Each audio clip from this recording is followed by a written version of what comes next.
AAC, I have a confession to make. As I was walking up, I'm sorry, it's kind of...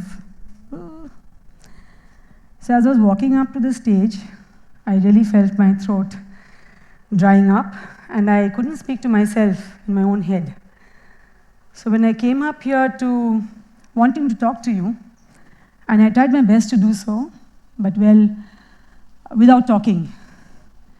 So if that made you wonder how long you're going to see me doing whatever I was doing, let me take you on a journey that led me to finding my voice. Now, as I do so, I'm going to talk to you about an acronym I kind of coined. AAC, all about conversations. I'm sorry. Oops. Yes. All about conversations, because it is all about conversations that we're doing out here, isn't it?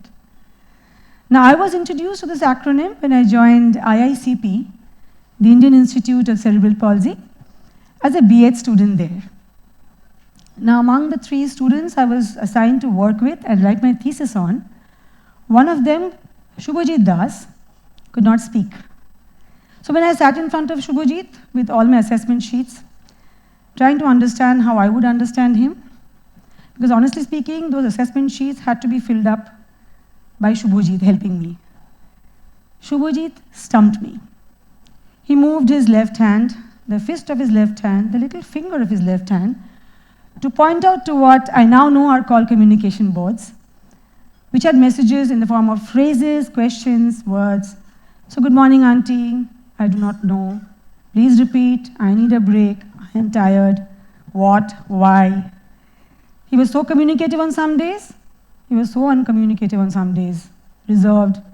And by just doing that, he taught me one very important thing, that speech really is just one of the many multimodal ways of communication. And that's when I learned that AAC is actually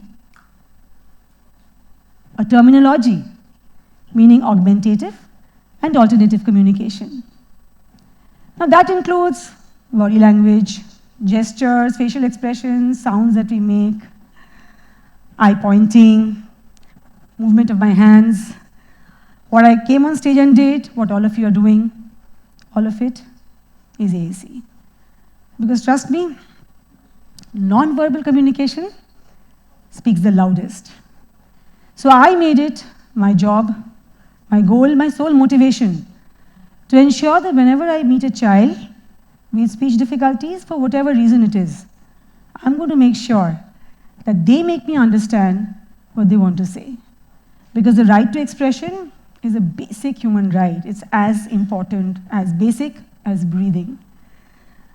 So empowering a child to say what they want to, what they choose to, without depending on me, is the most enriching, is the most rewarding experience. So I am going to share a few wonderful conversations that I've had with some of my students. I'm going to begin with this amazing child, rock star in my eyes, Obhirup Sarkar. Obhirup goes to a mainstream school.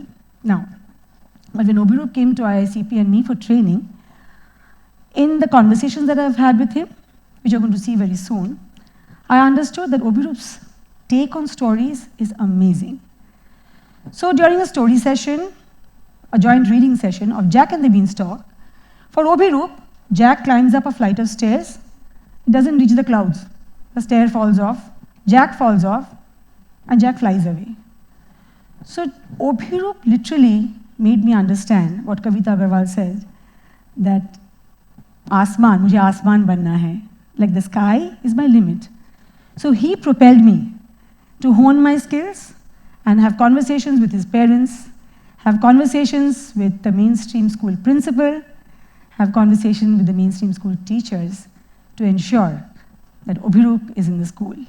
Because he made me understand that he's entitled to and is deserving of a life that anybody else would want. So let me share a quick video of Obhirup. What is the boy saying? I A-M space I am. F-O-W-L, foul. Follow. Are you saying follow? Falling. Falling down. Is he falling down? Yes. From where? Or stair. From the staircase he's falling down. Oh my God. Which one is your favorite cartoon? Love Kush. Well done. Is writing. Very good, Obiru. Please clap for him. Well done. So another, I am literally basking in Obiru's glory, honestly speaking. So during my teacher in residence scholarship program that I got the opportunity of working with children with cerebral palsy and speech difficulties in the Bridge School in California, I'm going to share a conversation with one of the students there, Job. Now Job sat me down and he was preparing, we were getting prepared for an interview which was going to be telecasted on the Bridge School website. So he gave me around a list of 10 questions and we were discussing the answers.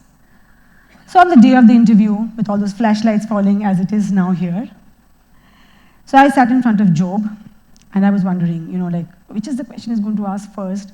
Because Job uses a high-tech communication device called a Dynavox, which is a small thing, you're going to see it very soon, which has speech inserted in it, and Job, whatever he wishes to speak, comes in the form of scanning. And he has a switch below his elbow, which he hits to choose what he wants to say. So you're going to watch the video. Job knew it's a 2-minute interview. He knew it's going to be on the website. So he selected exactly a couple of questions which he knew would be the most impactful. Now seeing Job like that, the way he answered to my questions, his responses to my responses, and the way he was in total charge of the interview, total control of it, it was he who made me look and feel successful. So you ought to see this. Hi and welcome to BSN. I'm Job. Hi, Job. What is your favorite sport? Oh, and I like playing kabaddi. That's a very Indian game. Do you want me to tell you how it plays? Yeah? Okay, now listen to this. So you have these two teams, right? And you have, say, around 6 people on this side and 6 people on this side, okay? And then you have one person who comes from this side to the other side. He holds his breath and then he says, kabaddi, kabaddi, kabaddi, kabaddi, kabaddi, kabaddi, kabaddi, kabaddi. And he's got to hold his breath till he comes and catches hold of each of the 6 and then run back to his own team. So that's kind of a fun game I like playing.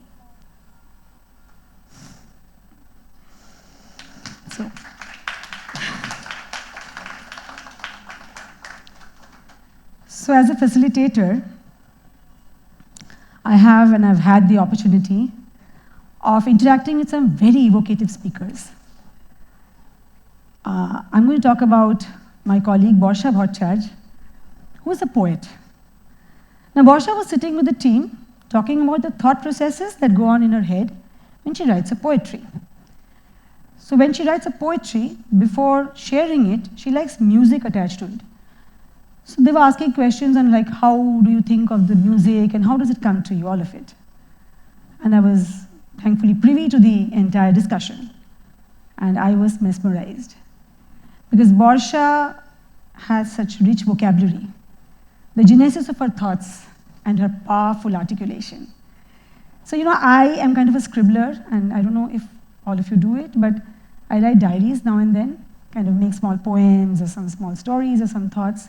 So I have tried to imbibe what I kind of tried to learn from Borsha, which I'll share with you. আমার দু একটা প্রশ্ন আছে যেমন একটা হচ্ছে যে ছন্দ আসছে এটা এটা আমি কিভাবে বুঝতে পারছি আগুনের ঝলকানির মতো চাল যেমন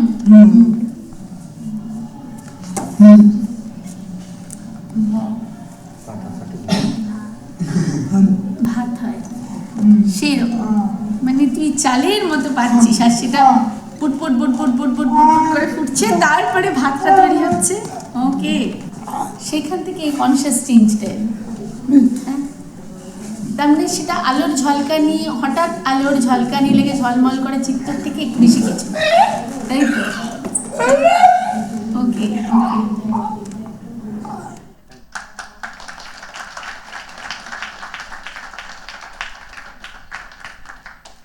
So you see, not being able to speak is not a disability. It's like my myopia is not a disability, it's an impairment. And I really cannot do anything about it. It's just that we need to stir up that little genie of empathy, which we all have within us, to give and take the opportunity, to give and take the time. Whenever we meet, and I'm going to mention here children because they are these wonderful fountainheads of creativity. So to strike up some exciting conversations and give time for it. Because I believe that each of us have some challenges or the other, right? Each of us have some impairment, some disability or the other. Some that are visible, some that are not. Some that are accepted, some that are not. It's just that we need to tell ourselves it is going to happen. So let me quickly share.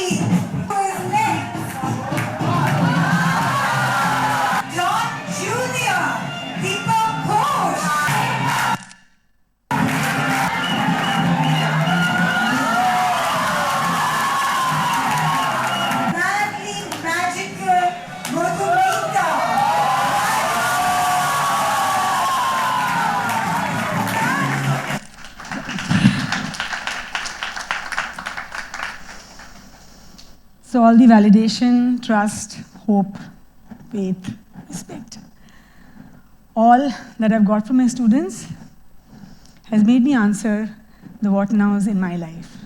And here I'm standing in front of you.